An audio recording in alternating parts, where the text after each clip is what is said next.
Hello friends, कैसे हैं आप लोग। जैसा कि आपने लास्ट वीडियो में देखा कि मीन क्या होता है, उसका फॉर्मूला क्या है और उसे कैसे सॉल्व करते हैं, सब मैंने एग्जाम्पल की हेल्प से आपको एक ही वीडियो में समझाया। अब जो भी स्टूडेंट चाहे वो क्लास 10th के, 11th 12th BSc MSc engineering या किसी भी कॉम्पिटिटिव एग्ज़ाम की तैयारी कर रहे हों, ईजीली मीन को समझ पाएंगे। अगर बात करें, हमने छोटी डिजिट की हेल्प से आपका मीन का बेस क्लियर करने की पूरी कोशिश की। अगर मान लीजिए हमारा डेटा बड़ी न्यूमेरिकल वैल्यू के ऊपर आ जाता है, तो क्या आप उसको इसी मेथड से निकालेंगे? नहीं। हालांकि इसी मेथड से निकाल सकते हैं, पर कैलकुलेशन हमारी काफ़ी लॉन्ग हो जाएगी और कॉम्पिटिटिव एग्ज़ाम में हमारे पास इतना टाइम नहीं होता कि 1 मिनट से ज़्यादा किसी एक क्वेश्चन को टाइम दे सकें। तो कैलकुलेशन शॉर्ट करने के लिए हम शॉर्टकट मेथड यूज़ करते हैं। तो चलिए देखते हैं कि शॉर्टकट मेथड क्या होता है। जैसे कि मैंने आपको लास्ट वीडियो में समझाया था, अगर आपने अभी लास्ट वीडियो नहीं देखी है तो उसे देख लीजिए। मीन उसमें बहुत अच्छे से समझाया गया है, ठीक है। तो जैसा कि हम देख सकते हैं कि मीन को हम किससे डिनोट करते हैं, एक्स बार से, ठीक है। एक्स बार होता है सम ऑफ ऑल ऑब्जर्वेशन, जो भी हमें ऑब्जर्वेशन दी गई है upon total number of observation. अगर फ्रीक्वेंसी दी जाएगी तो उसका फॉर्मूला क्या था, X bar equals to summation of frequency into जो भी हमारा एक्स की ऑब्जर्वेशन है उन दोनों को क्या करेंगे, मल्टीप्लाई करेंगे upon total number of observation, ठीक है। अब मैं आपको अभी लास्ट वीडियो के एग्जाम्पल की डेटा के ऊपर ही शॉर्टकट मेथड दिखा रही हूँ, उसके बाद आपको एक बड़ी न्यूमेरिकल वैल्यू पे भी दिखा दूंगी, ठीक है, शॉर्टकट मेथड कैसे यूज़ करेंगे। तो लास्ट एग्जाम्पल हमने क्या लिया था उसको लिख लेते हैं पहले।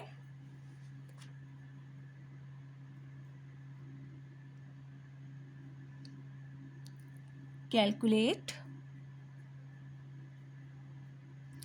इस बार हम इसे शॉर्टकट मेथड से निकालने वाले हैं, ठीक है। तो ध्यान से देखिएगा, calculate arithmetic mean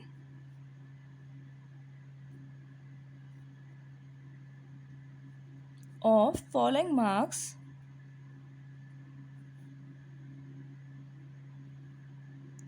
in economics obtained by 10 students in a monthly test। तो हमारा डेटा क्या था,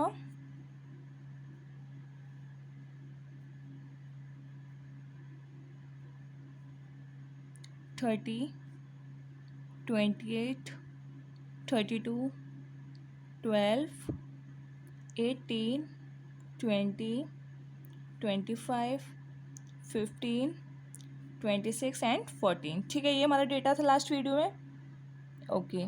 अब हम इसमें क्या करेंगे, अपना शॉर्टकट मेथड यूज़ करेंगे। We will use shortcut method here.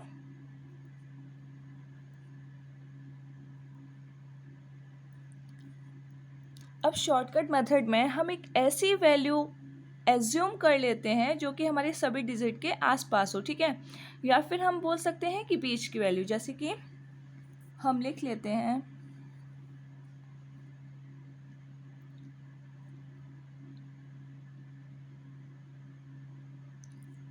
यहाँ पे हम x लिख लेते हैं, टेबल में ऐसे बना रही हूँ, आप चाहे तो नीचे की तरफ बना सकते हैं।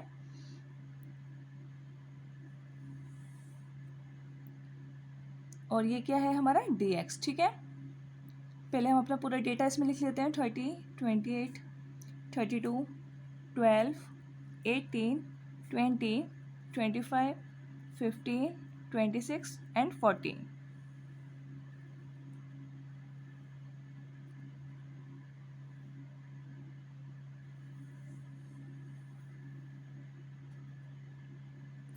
अब इसमें आप एक वैल्यू एज्यूम कर लीजिए, ठीक है, जो आपको लगे कि लगभग दोनों वैल्यू के आसपास है।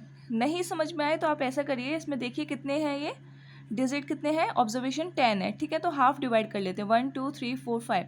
चाहे तो आप 18 एज्यूम कर सकते हैं या फिर 20 कर सकते हैं। तो हमारी कैलकुलेशन किससे ईजी रहेगी, 20 से।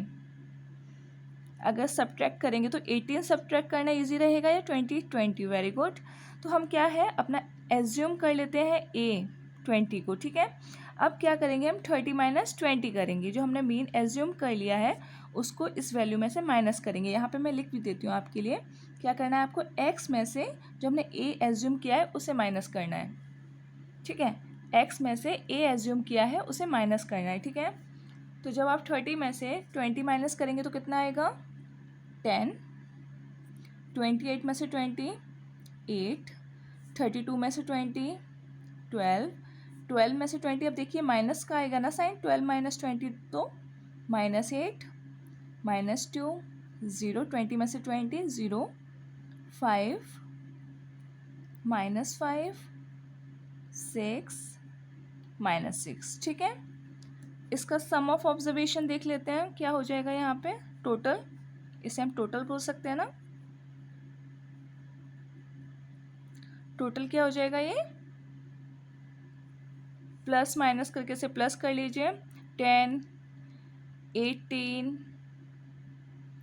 30 और ये माइनस की वैल्यू उसमें से माइनस कर दीजिए, कैलकुलेट कर लीजिए तो क्या आ जाएगा आपका प्लस में 20, ठीक है। सॉरी, देखिए क्या आ जाएगा हमारा सम पूरा वैल्यू प्लस में 20।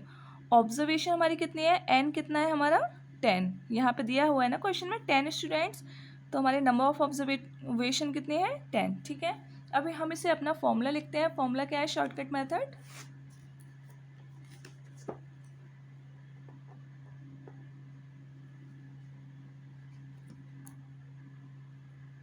ठीक है।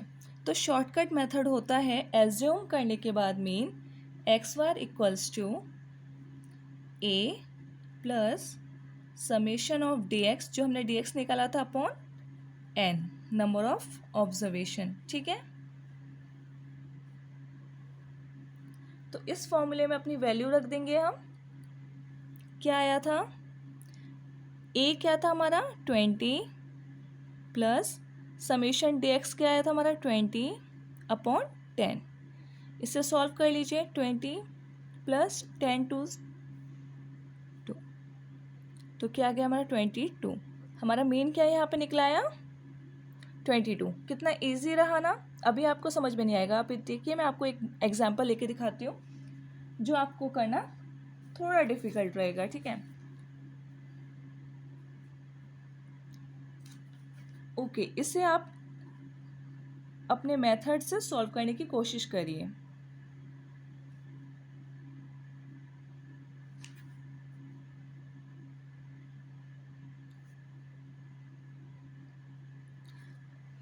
अगर मान लीजिए आप इसे नॉर्मल कैलकुलेशन जो कि मैंने फर्स्ट वीडियो में सिखाया है उस तरीके से करेंगे, sum of all observation upon total number of observation, तो ये क्या इजी रहेगा, बिल्कुल नहीं, ये काफ़ी डिफ़िकल्ट हो जाएगा।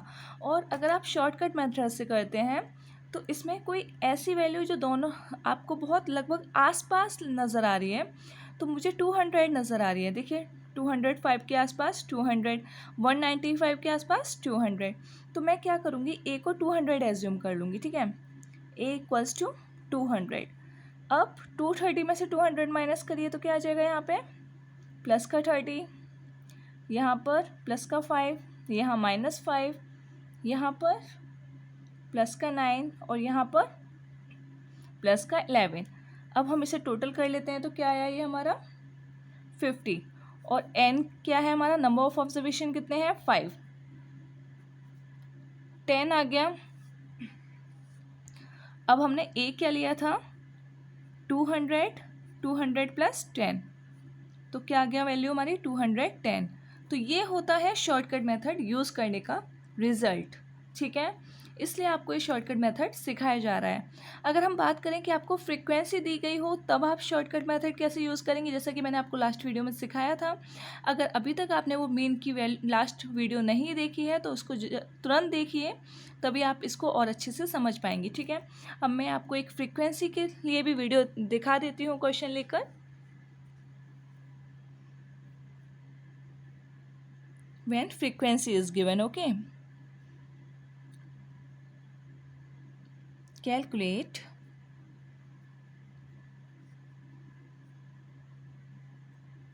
arithmetic mean from the following data.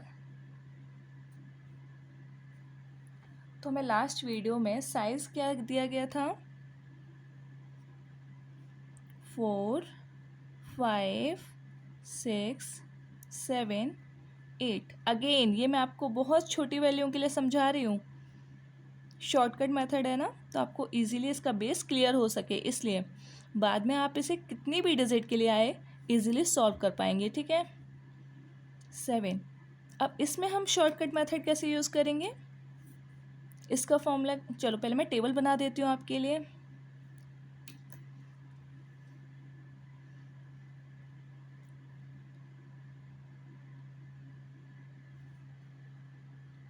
यहाँ पर हम साइज लिख लेते हैं, ये फ्रीक्वेंसी, यहाँ पे वो जो हम एज्यूम करेंगे ए, ठीक है जी, यस, और यहाँ पे फ्रीक्वेंसी का मल्टीप्लाई। ओके,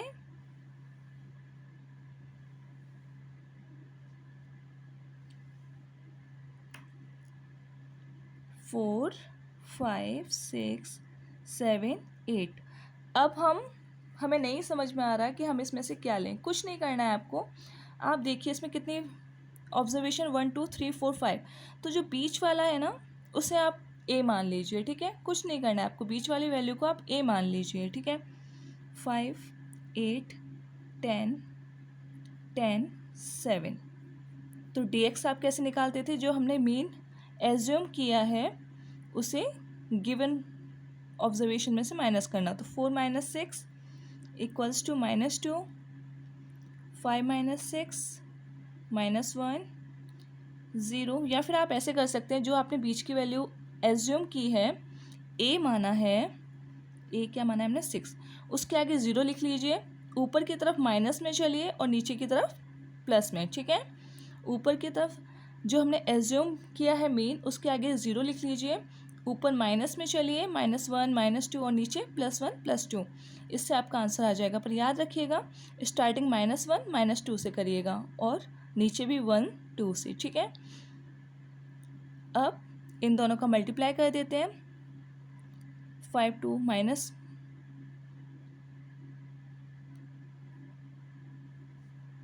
-8, 0 का किसी में मल्टीप्लाई करेंगे क्या आएगा, 0, 10 एंड 14।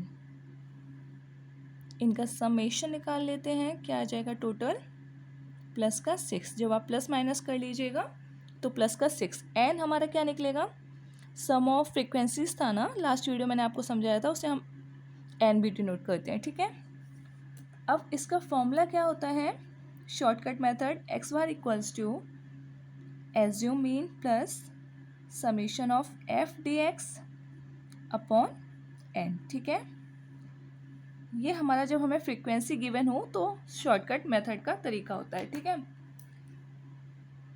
अब इसमें अपने वैल्यूज़ पुट कर दीजिए, एक्स बार इक्वल्स टू 6 हमने एज्यूम किया था ना, 6 + 6 अपॉन 40 क्या आ जाएगा, ये 6 + 0.15 सॉल्व कर लीजिएगा, then X bar equals to 6.15 आ गया हमारा रिजल्ट। यही तो है हमारा आंसर। तो देखिए इतनी बड़ी कैलकुलेशन, अगर यही काफ़ी बड़ा डेटा होगा तो आप उसे इजीली नहीं सॉल्व कर पाएंगे। कब तक आप उसका मल्टीप्लाई करेंगे, उस मेथड में ये आपको काफ़ी हेल्प करने वाला है, शॉर्टकट मेथड। ठीक है, ओके, मैं उम्मीद करती हूँ कि यहाँ तक वीडियो आपको बहुत अच्छे से समझ में आई होगी। अगर ऐसे ही पूरी स्टैटिस्टिक्स समझने के लिए आप स्टैट समझो चैनल को सब्सक्राइब कर लीजिए, और अगर वीडियो समझ में आई हो तो चैनल को लाइक करिए, और नहीं समझ में आई या कोई भी प्रॉब्लम हो तो आप कमेंट करिए। ठीक है, अब मिलते हैं नेक्स्ट वीडियो में, जिसमें कि आपको मीडियम समझाया जाएगा। आपका कोई भी डाउट हो तो आप कमेंट करके ज़रूर बताइएगा। Okay, thank you.